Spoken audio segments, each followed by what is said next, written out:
Dojo life.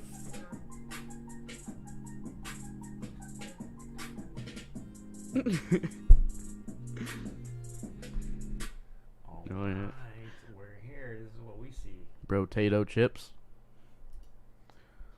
Let's get started. Welcome to the new stream. So, what are we doing on this stream? Take two, okay? We're reading Learning how to read. head first, C# for the first time.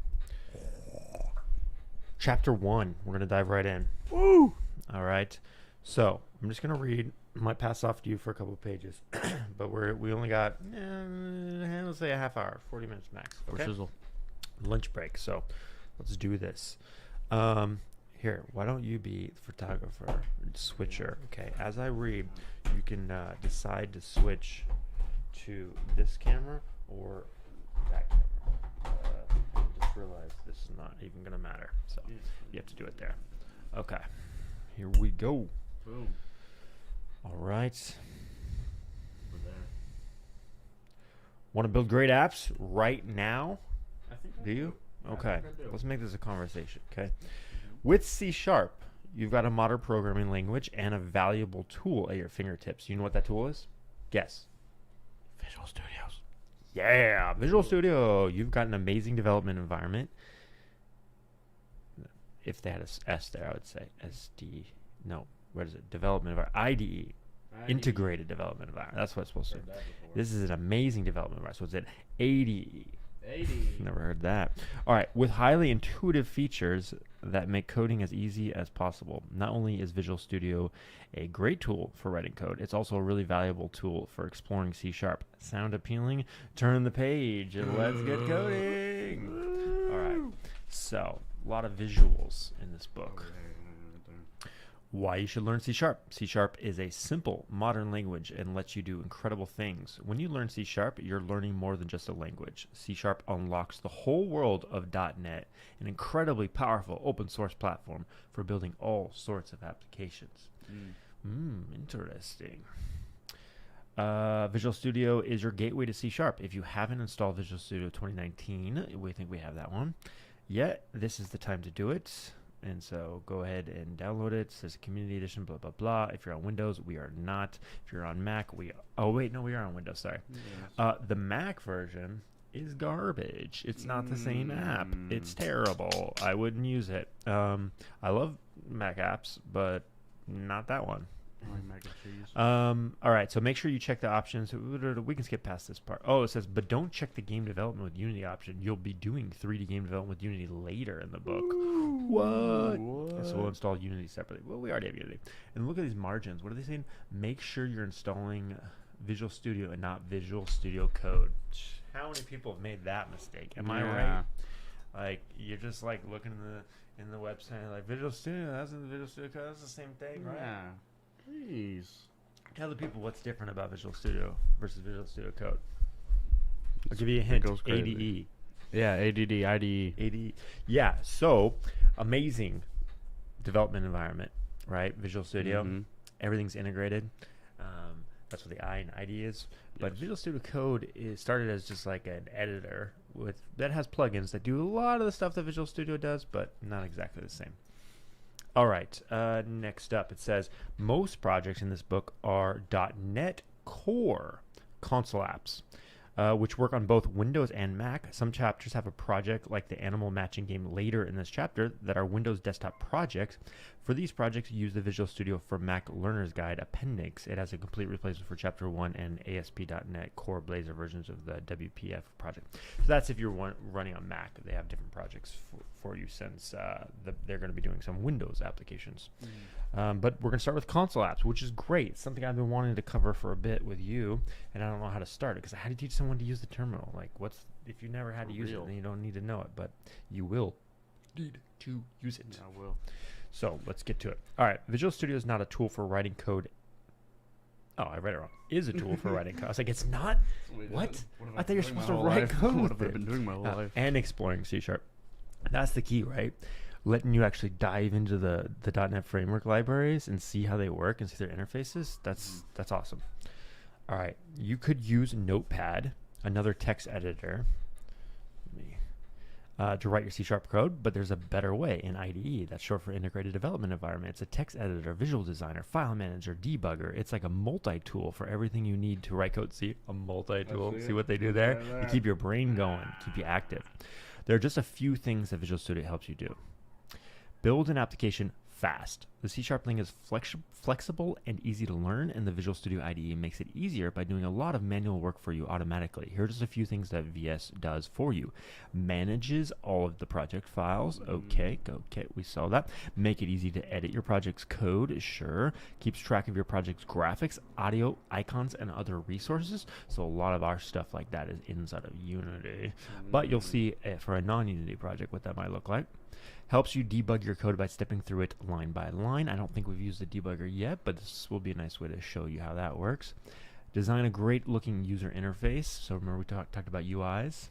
It's like the buttons and stuff. The visual designer in the Visual Studio IDE is one of the easiest to use design tools out there. It does so much for you that you'll find that creating user interfaces for your programs is one of the most satisfying parts of developing a C# application. You can build full-featured professional programs without having to spend hours tweaking your user interface, unless you want to. Ooh. All right, number 3, build visual stunning programs. When you combine C# with XAML, spelled XAML, kind of like XML, if you've ever heard of that, but with an A in there, the visual markup language for designing user interfaces for WPF desktop applications. You're using one of the most effective, they also use it in Xamarin, which is spelled similarly, the most effective tools around for creating visual programs, and you'll use it to build software that looks as great as it acts. So it says UI for any WPF is built with XAML, which stands for Extensible Application Markup Language. Visual Studio makes it really easy to work with XAML. All right, we'll talk more about that, but it's basically how you declare your windows and stuff, like all the different layouts. Learn and explore C# and .NET. Visual Studio is a world-class development tool, but lucky for us, it's also a fantastic learning tool. We're going to use the IDE to explore C#, which gives us a fast track for getting important programming concepts into your brain fast. Let's read that one for me, Miguel. If you're using Visual Studio for Mac, you build the same great looking. Oh, you're. Let me restart that for y'all. If you're using Visual Studio for Mac, you'll build the same great looking apps, but instead of using XAML, you'll do it by combining C# with HTML. We'll often refer to Visual Studio as just the IDE throughout the book. Visual Studio is an amazing development environment, but we're also going to use it as a learning tool to explore C#. Exactly. Ain't that the truth? All right. So why we gotcha, why don't you crack open Visual Studio? Right. And then I'll switch it over here. Open up sudo paradox for me, please. And here we go. All right, so this Visual Studio code. Show them, or sorry, I said it again. Visual Studio, not code, no code. Show them around, Miguel. Show them around a bit. Well, this is the door trigger. So this is pseudo paradox. If you haven't seen our other streams, check them out. We're building a game. Pseudo paradox. Boom. But yeah, he's got to open a class file here. It's .cs for C#. Yes, C#. Right. Spelled with an S or a hashtag for music. You know, sharp. Ain't that the truth? What's on that right side there? What's that called? Solution Explorer. Solution Explorer. Yeah. What would you describe that as? Doesn't it hold like everything you need in C# right here? You can just find it. Right. It's like the file browser, right? Browser, yes. And there's like two main categories. There's the game assembly, and then there's the test. Yeah, the test. Yeah, so we talked in another stream about assemblies, and if you open up references, it's going to reference a bunch of other libraries that it pulls in. Okay, and then show them how cool it is if you do control-click on like Unity Engine. You can see the Unity Engine code. Yeah, control-click. Control-click. Control-click. Control-click. Control-click. Try Alt. I have to just do it. I don't remember. I have to actually just do it. No. Let me do it. I forget. You're killing me here.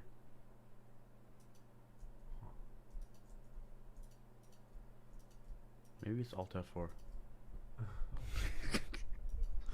Are we not in a project? What am I doing wrong? Okay. I don't know why I can't go to Unity Engine, but I can go to Save Time Travel, because that's our code, right? But if I want to go to generics, I can't.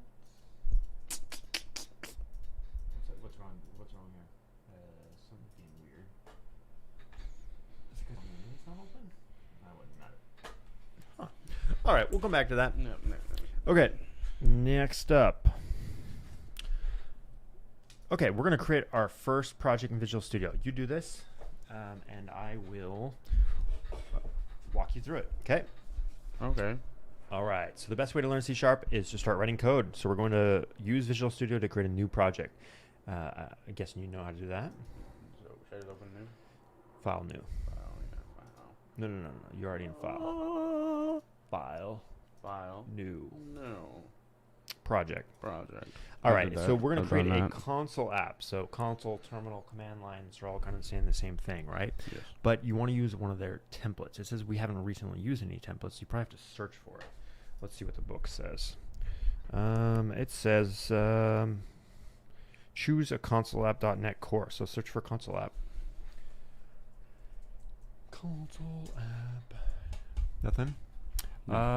Where can we see templates? All platforms is selected. Install more tools and features. We probably just didn't install the console stuff since we've been doing Unity mostly. So if you're in the same boat, make sure you do this part when you're installing. Word up. Choose .NET Core console app. Do you see .NET Core or console app somewhere there? .NET. Yeah. .NET. Try Yeah, that. Or do you see console? It's probably the desktop one. There's a lot more. .NET core cross platform. No, No. not that one. Let's just do the regular Yeah, this one. .NET desktop development. Yeah, and console apps. Read it. Yeah. .NET desktop development includes build, WPF, Windows Forms, and console applications using C#, Visual Basic, and stuff like that. F# and .NET Core if you want to do F# functional program. All right. Click that. Install while downloading. What is the other or F#? modify. We don't need F#. .NET Framework. We don't need that because we already have it. Okay. Mobile development. Go ahead. Install while downloading. I guess. Download all, then install. Or Or do the first one. It's fine. okay. Just hit modify. Hit yes on that. Got to get permissions, guys. Yeah, for real. Okay. While that installs, let's read through this and see what they're going to want us to build for our first app. All right. So switching back here to the camera. Back to the book, people. Back to the book. All right.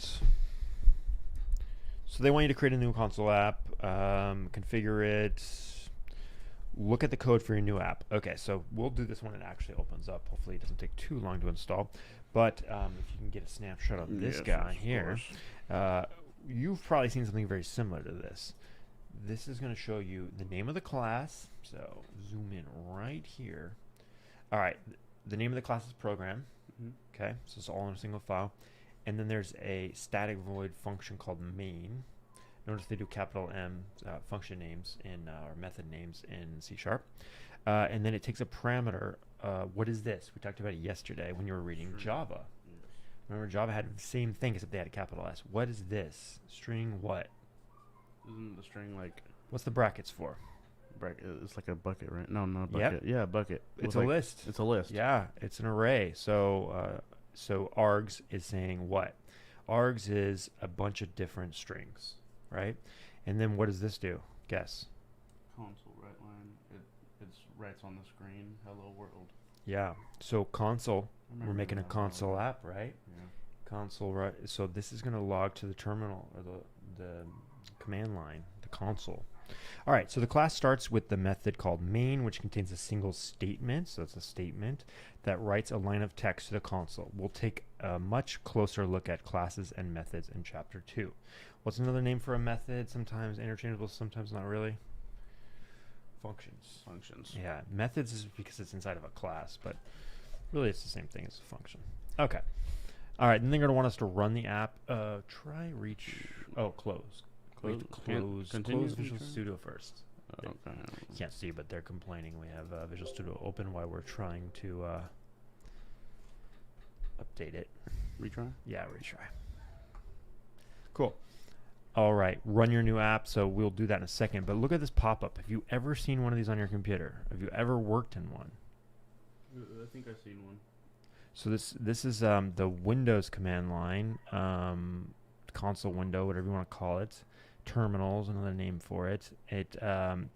One thing to note about this is the commands that you're going to use here if you interact with it. Right now it's just printing something, but if you interacted with it, are going to be different across Windows and Linux-based systems like Mac. We'll learn some of that. I'll probably show you that if you get time on a Mac doing some terminal commands. But basically, this is a way to access files other than the browsing for files on your computer or searching. You can go through them by their path. So everything has a path in, there's a file system. There's a path in your computer, right? And Windows, they have something called a C drive. So this is the C drive. Then users. So I have an account. You have an account. This is the public account on the computer. Source. So this is just like some hidden Windows file. Not hidden, but this is like a Windows file. Repos. Place to store stuff, I guess. My first console apps is the name of their project. My first console says the outer directory, the inner directory. Bin. If you ever see bin, it stands for binary. Binary is like exactly. It's the output of an app. It's big usually. It's large and it's everything you need to run the app. So. If you want to run tools and stuff, they'll often put them in a bin folder. All right, and then under that, there's a debug version of this app and Netcore app 3.1. So there's probably like different like operating system or something. So debug, the .NET version, my first console app.exe. So exe is an executable. I've always seen those. I don't get them. So they're things that run. So they're binaries that run. Okay. When you click them, they know how to run themselves. In this case, it's actually running in a console window. And what tells this to run is this code, but compiled down to binary and any of its dependencies. So like this depends on the C# framework library, which knows how to contact this terminal. So a lot of that's hidden from us because we have things like console.writeline that do it for us. Okay. Any questions on the console app? Looks like it's still installing. Okay. When you ran your app, it executed the main method, which wrote the line of text to the console. So if you actually see the real code that got written was here, hello world. Yes. And then this is just output of the command that was used to run it, I guess. And then there's this thing saying, a prompt saying, press any key to close this window. So you can't actually type anything in this window. If you wanted to type something, you would have to change your program a little bit to accept inputs. Okay, the best way to learn a language is to write a lot of code in it, so you're going to build a lot of programs in this book. Many of them will be .NET Core console app projects, so let's have a closer look at what you just did. At the top of the window is the output of the program, hello world. Then there's a line break followed by some additional text. That's the path we talked about. You also see the message at the bottom of every debug console window. Your program printed a single line of text, hello world, and then exited Visual Studio, keeping the output window open until you press any key to close it so you can see the output before the window disappears. Press the key to close the window, then run your program again. This is how you will run all of the .NET Core console app projects that you'll build throughout the book. So you could go to that path and run the exe, or you can run it from Visual Studio. Okay. Let's build a game. So it's going to be a console game, I think. Or does it actually print out stuff? Interesting. Huh. All right, let's read it. You've built your first C# app, and that's great. Now you've done that. Let's build something a little more complex. We're going to build an animal matching game where a player is shown a grid of 16 animals and needs to click on pairs to make them disappear. So here's the animal matching game that you'll build. So it's running in a program, or window now, not a terminal. The game shows 8 different pairs of animals scattered randomly around the window. The player clicks on 2 animals. If they match, they disappear from the window. This timer keeps track of how long it takes the player to finish the game. The goal is to find all of the matches in as little time as possible. Building different kinds of projects is an important tool in your C# learning toolbox. So we chose WPF. So the WPF is called a Windows Presentation Foundation for some of the projects in the book because it gives you tools to design highly detailed user interfaces that run on many different versions of the Windows, even very old editions like XP.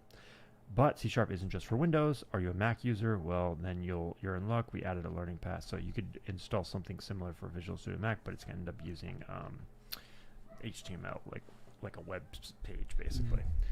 So we can learn this. You probably will end up making real WPF apps. You know, there's more modern ways of making cross-platform apps, Unity being one of them. All right. Your animal matching game is a WPF app. Console apps are great if you just need to input and output text. If you want a visual app, that's displayed in a window. You'll need to use a different technology. That's why your animal matching game will be a WPF app. WPF, a Windows Presentation Foundation, lets you create desktop applications that can run on any version of Windows. Most of the chapters in the books will feature one WPF app.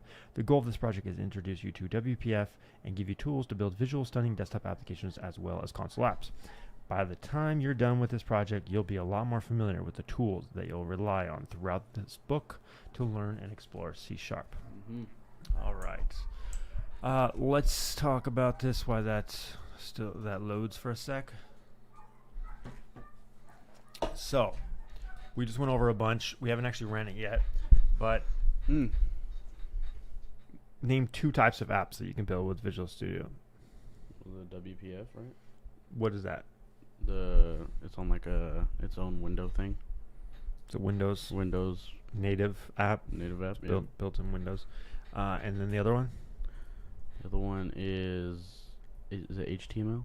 No. Yeah, you can do HTML, like the Mac one. We haven't seen that yet, but for Windows and for anything, you can build console apps too, right? Yes. They run on the terminal. Yes. All right, and then obviously you can run you can run Unity games as well, but you need Unity for that mostly. You probably couldn't get away with not using Unity. Although my old mentor didn't use it too much. He would outport libraries and then import them to run. All right. Here's how you build your game. The rest of the chapter will walk you through building your animal matching game, and you'll be doing it in a series of separate parts. First, you'll create a new desktop application project in Visual Studio. Then you'll use XAML to build the window. You'll write C# code to add random animal emoji to the window. The game needs to let the user click on pairs of emoji to match them. Finally, you'll make the game more exciting by adding a timer. So look at the files here. There's a XAML file and there's the C# file behind the XAML file. So create the project, design the window. So you're going to get this grid. Write some C# code and then handle mouse clicks on mouse down and then add a game timer. Keep an eye out for these game design and beyond elements scattered throughout the book. We'll use game design principles as a way to learn and explore important programming concepts and ideas that apply to any kind of project, not just video games. Cool. What is a game? Answer it. Everything. Game design and beyond. It may seem obvious what a game is, but think about it for a minute. It is not as simple as it seems. Do all games have a winner? Do they always end? Not necessarily. No. What about a flight simulator? A game where you design an amusement park? Roller Coaster Tycoon, anyone? What about a game like The Sims? Are games always fun? Not for everyone. Some, especially when they're beating you at golf, 10 strokes over. So not fun. All right. Some players like a grind where they Souls game, anyone? Where they do the same thing over and over again. Others find that miserable. Is there always decision-making, conflict, or problem-solving? Not in all games. Walking simulators are games where the player just explores an environment, and there are often no puzzles or conflict at all. It's actually pretty hard to pin down exactly what a game is. If you read textbooks on game design, you'll find all sorts of competing definitions. So for our purpose, let's define the meaning of a game like this. Read this. A game is a program that lets you play with it in a way that hopefully is at least entertaining to play as it is to build. Word up. A program that lets you play. I like that. You know this computer can't let me play Sims. It's crazy. Yeah, it doesn't let me run Sims. Why not? I think it's done. Let's check it out. Oh, yeah. Let me change the cam real quick. All right, word up. Okay. Update, modify, launch. Let's not update, just launch. Launch. Only got like 15 minutes, no launch. Okay, create a new project. Console app, show up. Where are you at? Ooh, oh, no, it's previous search result. Console application. Okay, what do they got? .NET framework. One's C#, and one's Visual Basic. Oh yeah, let's go with C#. Actually, the first thing I ever programmed was in Visual Basic a long time ago. All right. All right. What should the name so let's find a better. Well, that's okay. You can save it there. Console app 1 is fine as well. For this one, we're not really going to worry about naming conventions yet. Go ahead and hit create. And you know what? We don't even need to go back and look at the chapter. We can get this to work on our own, right? Yes. We can do this. Your first task is to find the hello world. Oh, it's not there yet. You have to add it. Okay. So find the main function. You're already there, right? It's here. So this is in a class called program.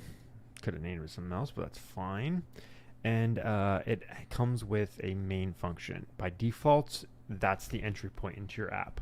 You'll see other frameworks like Unity have a lot more complexity around how to enter into the game loop in Unity. It just handled for you. There's a lot of setup, a lot of loading. In this console app, the very first thing that's going to happen is the binary is going to execute main. So why don't you console log something, anything you want. I keep spelling console wrong. Look it, see it. Sol, yes, dot, long, and then do I have to put does it go like this? Yep. Oh. I think you have a comma though instead of a dot. Alright, my eyes aren't as good as they used to be. We should pump up the resolution actually. Can you do that like Is there a this? zoom right here? There's a zoom. Sort of. Yeah, try the zoom.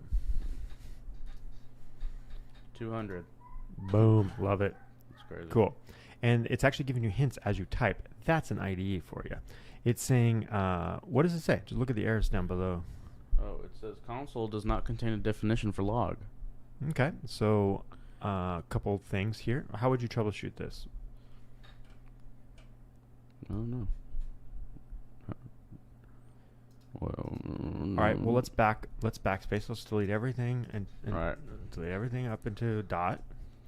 Wait. And now there's what? more stuff down there. You see that?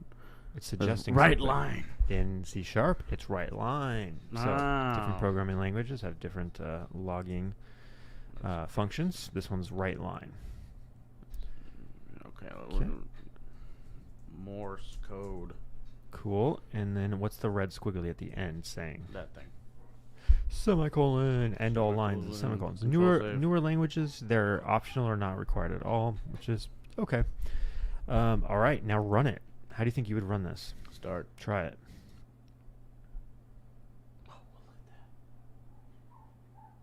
Boom. Popped open the terminal. It probably closed. Did it close itself? Exited with code 0. All right. I think that means it just succeeded. It's fine. Word up. Why did it exit? Is there anything open? Did it just minimize, or is it actually closed? It was actually closed. Yeah, okay. It closes. Just close this really quick. Okay, try this. Put you see the line numbers on the left, line 13. Click there, not that thing, but just click. Yeah, click again. A little to the right. Try right clicking. Nothing. Usually there's a way to add. What I'm trying to do is add a debug log. What's going on? Can you not add a breakpoint? Not a debug log, but a breakpoint. Breakpoint right there. Down, right there. Breakpoint Ooh, yeah. insert. Oh, it's over here. Sorry. So, now run this with debug. Guess how you do that? Debug.log. No. Hit the start button. You see how there's a little... No, not start. My bad. You want to start with debug. Well, actually, maybe that did do it. Oh, it did do it. Okay, it did do it. Automatically did it. Great. So, open up the console again. It's the last on the start bar on the right. Start bar on the Or right. not the start bar, but the... Right here. Here. Oh, you're scaring me over here. So it's open, but it hasn't printed anything yet because it hasn't executed your line of code. So go back to Visual Studio. What you can do is you can step through the code. Now there's no code after this, so it's just gonna end. But you see that play icon? Yes. I think that's how you continue. Yep. Click it, and then it played out. So do this. Put another console.line after this. Actually, go back. Control D. Boom. Change the text. Wow. Change the text to one of those.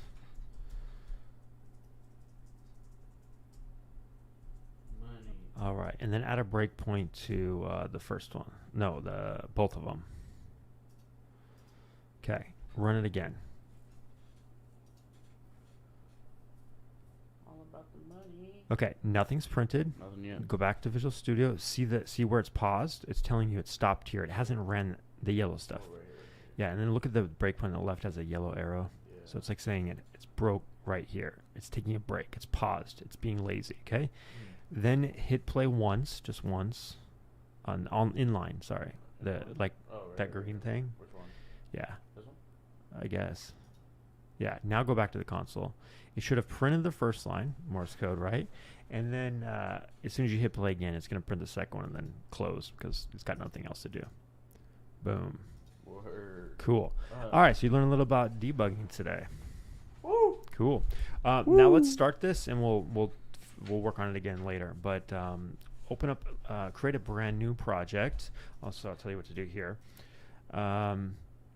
This time, a WPF app. Oh, we found it. It's right here. Yep. Create that. And name it Match Game. Capital M, capital G, one word. Cool. Go ahead and create that. XAML. I saw XAML. It's going. It's loading.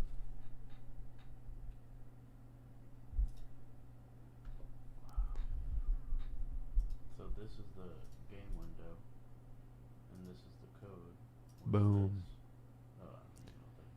Yeah, so you found it, right? So notice this is called XAML.cs. So it's saying that it's the code behind the XAML. Remember, XAML is a markup language that describes like views. So go back to the XAML real quick. Let's see if we can figure this out. Okay, so there's nothing on it. Oh, here. Expand this a bit. Yeah, make maybe output smaller. Yeah. Okay, and make that window a little bigger. So click. So this is Markdown language. It's very similar to XML. If you've ever seen that in like a web page, it starts with that little. It has tags. They're called. The first tag is called a window tag.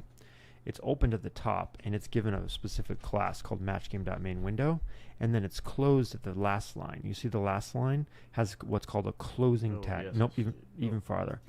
Yeah, there. The window. The slash closes it. So everything inside of there is in a window. Okay. And then you see grid. Yeah, great. That's opened and closed, but nothing inside of it. But if you dragged like a button inside there, the button would be inside a grid. So why don't you try that real quick? We'll delete it, but try to drag a button into this. Now use the visual editor. So this renders as what, no, go back. What you see here in this window pane is what this is dictating, right? So why don't you don't put code here, but you like specify put like stuff in buttons there. and stuff here, and then you wire it up to code in the other file. But there should be a way to drag and drop different components, like buttons, for example. So where would this be? I've done this before. I would definitely have, but a long time ago. I don't know where it could be. I haven't done much work in Visual Studio UI stuff, but No, not that. try a couple different things we can try. Toolbox maybe? I'm not sure here. Oh, yep. Button, right here. Search for Watch. button, but I Just kidding. Oh, yeah, there's a button right here. yeah. So all WPF controls button. So you want the WPF one? I don't Yeah, that's know. Yeah, common that's it too. WPF. Yeah, drag that in between the grid. Yeah, there. See if that works. Oh, it worked. Great. Now it should have properties in it. If you click into it, click it. See the right side? Now you can define Command. properties for it. So give it some text. Where would the text go? Text right here. Text. So add some text there. Yogi UI. What's going on here? Text options? No. Text. Paragraph, line indent, list. The actual font. Be a text option? No. Well, maybe it's in layout. No. Text. What was under common?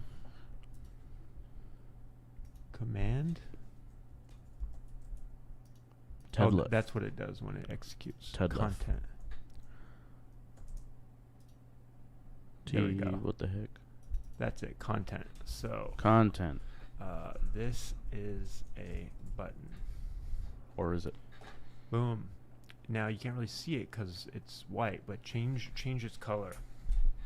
Under appearance, probably. Yes. Oh, yes. Opacity and visibility. There's an effect. No, would it be under effect? New. There's a new effect now. Okay, so it's not under appearance. Is it under common again? Scroll down. No. Okay. Maybe is it font list? Is that like inherited? Italic. Try brush or layout. The ones above text. Yeah. Ah. Background. Change the background. Something noticeable. No, that's the window. How did we get that on the window? Get that out of my face. That's weird that it's... Oh, because it's taking up the whole grid. Oh, I got it. It's foreground. That's the text, but the whole thing is a button now. We don't want that, so we have to figure out how to like size things. So what happened is you only have one button, so it takes up the whole thing because it's in a grid. And it's taking up the whole grid.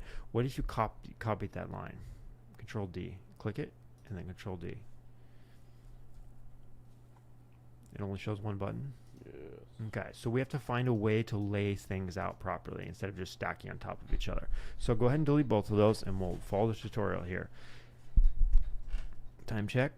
Okay, we'll wrap up here. We got like 3 minutes. So here's what they're going to want you to do. It says that Visual Studio created a project folder full of files for you. As soon as you created the new project, Visual Studio added a new folder called Match Game and filled it with all the files and folders that your project needs. You'll be making changes to 2 of these files, main Windows XAML and main Windows XAML C#. Yeah. If you run into any trouble, you can go to the GitHub page. Adjust your IDE to match the screenshot below. First, open main Windows XAML by clicking on it, and this we already did that. Then open the toolbox and error list windows. We already did that. Choose them from the view menu. You can actually figure out the purpose of many of these windows and files based on their names and common sense. Duh. Take a minute to fill in each of the blanks. Try to fill in a note about what each part of the Visual Studio IDE does. We've done one to get you started. See if you can take an educated guess at the others. So, There's so many. I will show you real quick what the exercise is, but then we'll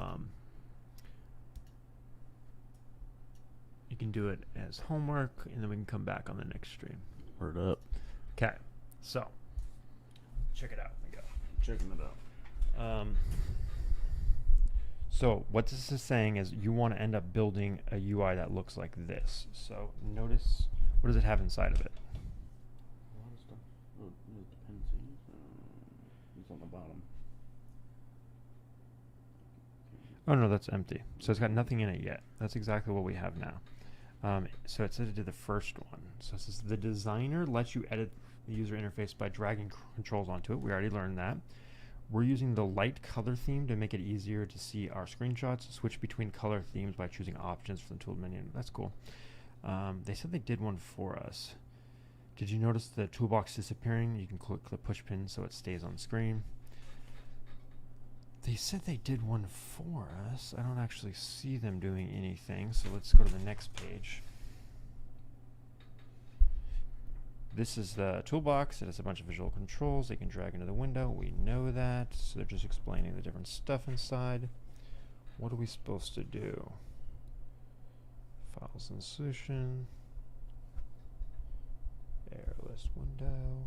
The designer. I don't get it. What is it actually telling us to do? Adjust your ID to match the screenshot below. Oh, my bad. It doesn't want you to build a game. It just wants you to move your windows and stuff around. Okay. Well, why don't you do that? Follow this 2-pager thing to set up the windows just like they expect, and then we'll pick up from there on the next one. Word up. Okay. All right. Thanks for joining for our first read-along. That's what we should call it. Oh, yeah. Read-alongs. I like that. All right. See ya. Oh, yeah. Dude. Oh, looks like our camera's off. Hold on. Oh, right. Can you not see us? Can you not? Oh, because I did no camera. Wow. It's still Did you not switch there. this back? No, I didn't. No. Okay. Woo. There we go. Okay. Thanks for joining the read along. Talk to you later. Toodles.